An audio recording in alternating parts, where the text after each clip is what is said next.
ஐயப்பன் புலிப்பால் கொண்டு வர காட்டிற்கு புறப்படும் பொழுது அவருடைய வளர்ப்பு தந்தை மன்னர் ராஜசேகரன் சிவபெருமான் தன் மகனுக்கு துணையாக உடனிருக்கும் விதமாக அவரிடம் முக்கண் தேங்காயையும் கூடவே சில உணவுப் பொருட்களையும் தந்தனுப்பினார். அதை ஐயப்பன் இருமுடிகளாக கட்டி எடுத்துச் சென்றார். அந்த தாத்பரியம்தான் நாம் சுமந்து செல்லும் இருமுடி. இருமுடி என்பது பருத்தி துணியால் தைக்கப்பட்ட இரு பகுதிகள் கொண்ட பையாகும்.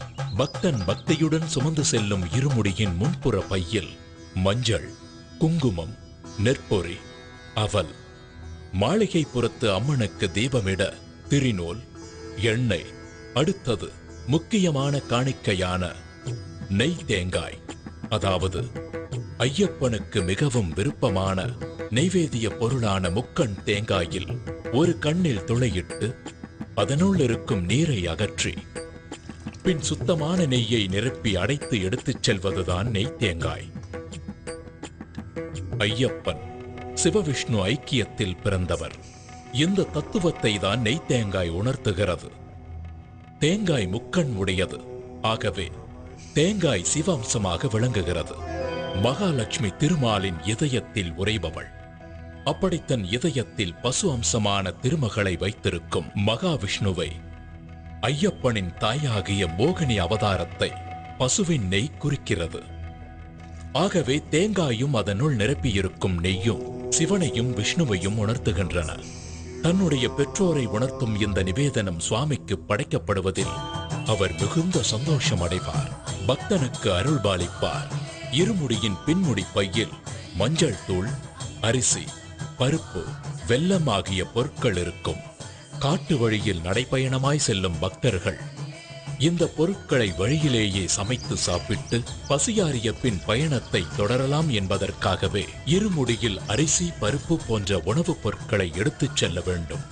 ஐயப்பனை தரிசிக்கச் செல்லும் பக்தர்கள் தலைமீது சுமந்து செல்லும் பொருட்கள் பயணத்தின் போது கொஞ்சம் கொஞ்சமாக குறைவது போல் அவனுடைய தலைகணமும் குறைய வேண்டும். அவனுடைய ஆணவம், அகங்காரம், செருக்கு, மமதை, பொறாமை போன்ற எல்லா தீய குணங்களும் அவனை விட்டு விலக வேண்டும்.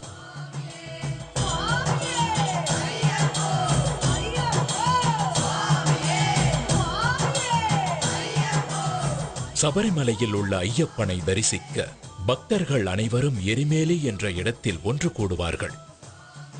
எரிமேலியை சபரிமலையின் நுழைவாயில் என்றே சொல்லலாம். இங்கு பந்தள மன்னர் ராஜசேகரனால் கட்டப்பட்ட தர்மசாஸ்தா கோவில் உள்ளது. இந்த கோவிலுக்கு எதிரில் ஐயப்பனின் நண்பரான வாவரின் பள்ளிவாசல் உள்ளது.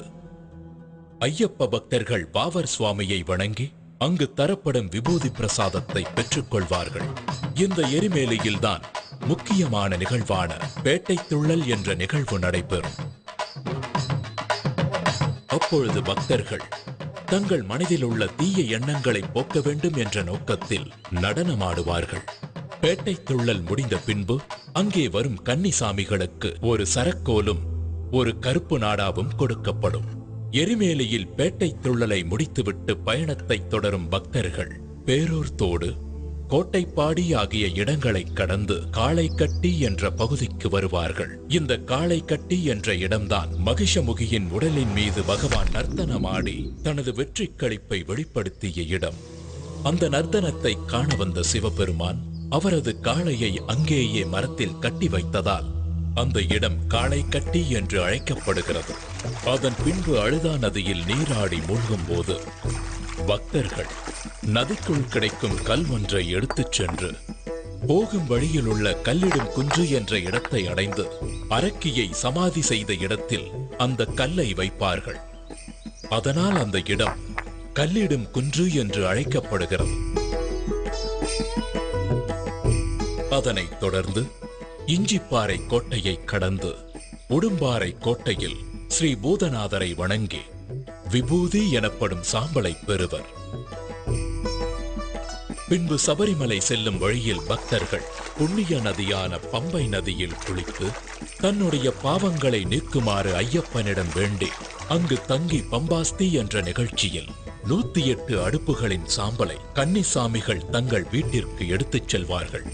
அதன் பிறகு விநாயக பெருமானை வணங்கி சபரிமலை நோக்கி யாத்திரை செல்வார்கள். பின்பு அப்பாச்சி மேட்டை கடந்து நீலிமலையை சென்றடைவார்கள். அதன் பின்பு சபரி பீடத்தை கடந்து மகிஷமுகிக்காகவே சரங்குத்தி என்ற இடத்தில் இருக்கும் ஆலமரத்தில் கன்னிசாமிகள் எடுத்துச் செல்லும் சரக்கோலை குத்தி கருப்பு நாடாவை போட்டு வணங்குவார்கள். இது கன்னிசாமியின் வரவை பதிவு செய்யும் நிகழ்ச்சி. இதை பார்த்த லீலாவதி பெருமூச்சு விட்டு அடுத்த வருடத்திற்காக காத்திருப்பாள். சபரிமலையின் அறிவிப்பு. தத்துவமசி விஸ்வ சாகோத்தியம் சொல்லி தெரிவிக்கின்ற மகாமந்திரம் ஆராதனை மூர்த்தியும் ஆராதகனும் அபித்யாராகிய சுவாமி தெரிகின்ற காட்சியும் காண முடியாத ஒரு காட்சியாகும். காடும் காட்டு பூக்களும் அருவிகளும் இயற்கை தருகின்ற ஒரு வரப்பிரசாதமாகும்.